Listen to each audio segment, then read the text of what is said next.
कृष्ण की कर्मभूमि वेट द्वारका में आज सुबह बुलडोजर चलाया गया। अरब सागर के बीच टापू में बसी है वेट द्वारका। हिंदू विश्वास है कि कृष्ण मथुरा छोड़कर यहीं बस गए थे, यही उनकी राजधानी थी, यहीं के वो राजा थे। मथुरा कृष्ण की जन्मभूमि और वेट द्वारका उनकी कर्मभूमि है। दावा है कि इस छोटे से कृष्ण वाले टापू में बहुत सी मजार और मस्जिद बनाई गई हैं। आरोप है कि इनमें से बहुत सारे अवैध भी हैं।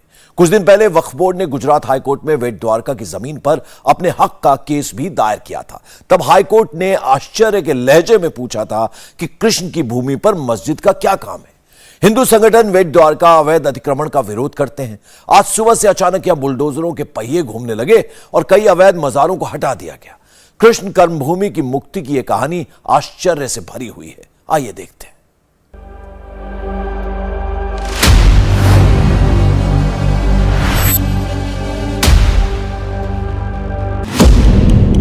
अरब सागर के बीच में शंख के आकार वाली नगरी वेट द्वारिका।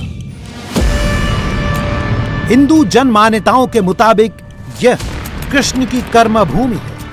मथुरा छोड़ने के बाद वो यहीं रहते थे और यहीं से अपना शासन चलाते थे। लेकिन इस कृष्ण कर्मभूमि में बुलडोजर निकल आए।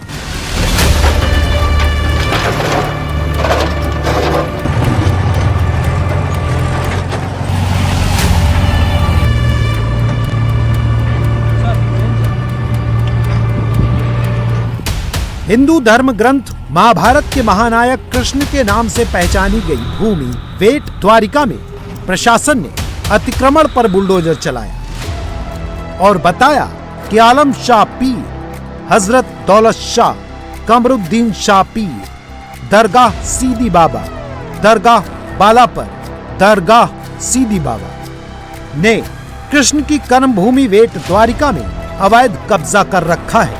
इसके अलावा जारी एक कागज में यह भी बताया गया कि साले मामद संघार, अयूब सुमारिया, तालाब लतीफ जाडेजा, हामिद टी जाडेजा, हुसैन आलेना जाडेजा सहित 15 लोगों ने गोचर और गामतल की 52,078 फीट जमीन पर अवैध कब्जा कर लिया, जिसकी कीमत बाजार में 1,22,38,424 रुपए बताई जाती है।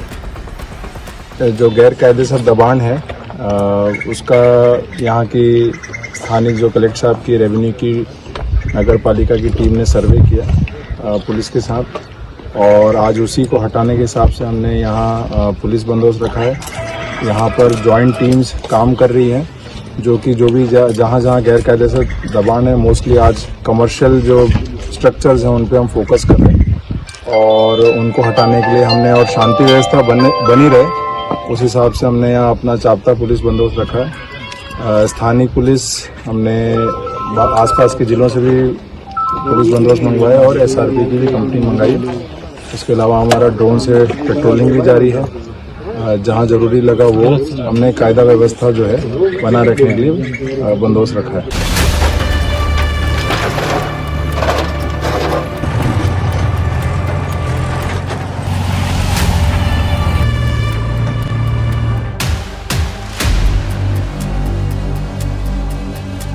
वेट द्वारका का क्षेत्रफल 12 करोड़ स्क्वायर फीट है, जिसमें मुख्य मंदिर के अगल बगल के 85 लाख स्क्वायर फीट में ज्यादातर आबादी बसी हुई है और कुल जमीन में से 52,000 स्क्वायर फीट पर अवैध कब्जे का दावा प्रशासन कर रहा है।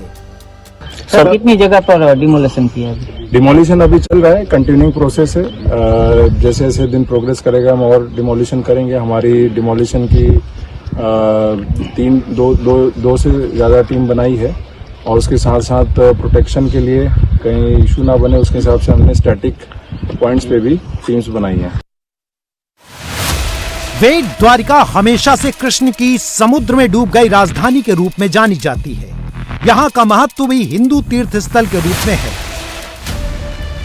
शायद यही वजह थी कि जब सुन्नी वक्फ बोर्ड ने वेट द्वारिका की जमीन पर अपना दावा पेश किया तो गुजरात हाईकोर्ट आश्चर्य में पड़ गया और कहा कि कृष्ण की नगरी में आप कैसे दावा कर सकते हैं। उन्होंने याचिका रद्द कर दी। हिंदू संगठन लगातार इस आश्चर्यजनक लेकिन सच स्थिति को मुद्दा बना रहे हैं। सोशल मीडिया में हमें ऐसा ही एक बयान मिला जिसमें कही गई बातों की सत्यता का दावा हम नहीं करते, लेकिन पब्लिक डोमेन में बेट द्वारिका को लेकर क्या सेंटिमेंट है ये समझने में हमें मदद मिल सकती है। बेट द्वारका की टोटल जनसंख्या 10,000 है, उसमें मात्र हिंदू 1500 है और 8,500 मुसलमान हैं। अब आप सोचिए, और हमारा जो बेट द्वारका का जो हमारा कृष्ण मंदिर है, वो कृष्ण मंदिर चारों तरफ से घिरा हुआ है। अब इससे भी शॉकिंग बात सुनिए कि 85% मुसलमानों में से 70 से 75% मुसलमानों के मकान, दुकान, घर, जमीन सब अवैध कब्जा करी हुई है। अब सबसे बड़ा प्रश्न ये आता है कि इनको बिजली का कनेक्शन किसने दिया, इनको पानी का कनेक्शन किसने दिया। हमको पानी का और बिजली का कनेक्शन चाहिए तो कागज दिखाने पड़ते हैं ना, हमारे तो राम जी ने भी कागज दिखाए तब जाके तो अयोध्या में मंदिर बन रहा है। हिंदू मान्यता के मुताबिक श्री बेट द्वारिकाधीश मंदिर भगवान कृष्ण के निवास स्थान पर ही है, जिसमें श्री कृष्ण को उनकी पत्नी देवी रुक्मणी के साथ स्थापित किया गया है। मंदिर की वर्तमान संरचना 500 वर्ष पहले श्री वल्लभाचार्य द्वारा की गई थी। सुदामा और श्री कृष्ण का मिलन भी बेट द्वारिका में हुआ था। यही कृष्ण ने उनके दिए चावल खाए थे, तभी से यहाँ चावल के प्रसाद का महत्व है। आमतौर पर लोग द्वारका उस क्षेत्र को समझते हैं जहाँ गोमती नदी के तट पर भगवान द्वारकाधीश का मंदिर है, लेकिन कम लोग जानते हैं कि द्वारका को 3 भागों में बांटा गया है: मूल द्वारका, गोमती द्वारका और बेट द्वारका। मूल द्वारका को सुदामापुरी भी कहा जाता है। यहाँ सुदामा जी का घर था, इसे भगवान श्री कृष्ण ने बसाया था। गोमती द्वारका वह स्थान है जहाँ भगवान श्री कृष्ण राजकाज किया करते थे, और बेट द्वारका वह स्थान है जहाँ भगवान का निवास स्थान था। लेकिन अब यहाँ प्रशासन को अवैध कब्जे के खिलाफ अतिक्रमण अभियान चलाना पड़ रहा है, क्योंकि कुछ सरकारी अधिकारी जो आज के औरंगजेब और मोहम्मद गौरी बने बैठे हैं, वो खुद लिखकर इनको हमारी जगह दे रहे हैं और हम हिंदू सोए हुए हैं। क्या कभी किसी ने इन अधिकारियों से प्रश्न किया? बुलडोजर चलने के बाद बेट द्वारिका में मुस्लिम जनसंख्या के जो दावे सामने आए हैं कि बेट द्वारिका में 10,000 कुल आबादी है, जिसमें 9,000 मुस्लिम है और 1,000 हिंदू है। जनसंख्या के ये आंकड़े इंटरनेट में मौजूद जानकारी और स्थानीय लोगों के दावे के मुताबिक है। ऐसे में लोगों के मन में जो सवाल उठ रहा है कि हिंदुओं के प्रसिद्ध तीर्थ में मुस्लिमों की इतनी बड़ी आबादी आखिर कैसे आ गई, इसका जवाब जानने के लिए हम गुजरात के एक वरिष्ठ पत्रकार से मिले। ये द्वारका डिस्ट्रिक्ट में ये जो बेट द्वारका और आसपास का एरिया है, वहाँ होम डिपार्टमेंट को जो कुछ इनपुट्स मिले थे कि वहाँ कुछ राष्ट्र विरोधी गतिविधि भी हो रही है और कुछ एक कम्युनिटी का जमावड़ा जो है वो पिछले कुछ टाइम से ज्यादा बढ़ गया है और वहाँ पर कुछ ऐसी गतिविधि की जानकारी सेंट्रल गवर्नमेंट को, स्टेट गवर्नमेंट को जो इनपुट्स प्राप्त हुए उसके आधार पे ये पिछले काफी टाइम से रेकी चल रही थी गवर्नमेंट ऑफ गुजरात की, पुलिस डिपार्टमेंट की। जामनगर डिस्ट्रिक्ट जो है वहां पर गवर्नमेंट ऑफ इंडिया का एयरबेस भी है, डिफेंस कॉलोनीज भी है। ये सामने हम जानते हैं पाकिस्तान की बॉर्डर है, तो ये काफी सेंसिटिव लोकेशन है। अब यहाँ से जो मछुआरे जाते हैं हाई सी में फिशिंग करने के नाम पे, और हम जानते हैं कि गुजरात पहले भी काफी सेंसिटिव रह चुका है। जो मुंबई में RDX और ये सब गया था वो गुजरात के कोस्ट से ही गया था। 20 साल पहले ये नहीं था, लेकिन अभी पिछले मुझे लगता है 7-8 साल में ये गतिविधि काफी बढ़ गई है। मेरी जानकारी है पिछली बार भी शायद नेवी ने एक ऑपरेशन करके ये सब चीजें वहां से हटाई थी। वापस ये वसाहत जो है वो खड़ी हो गई है और मुझे लगता है कि सरकार को खास करके लोकल एडमिनिस्ट्रेशन को काफी पैनी नजर रखनी चाहिए, इस तरह की गतिविधि ना हो, क्योंकि ये सब एरियाज काफी संवेदनशील है।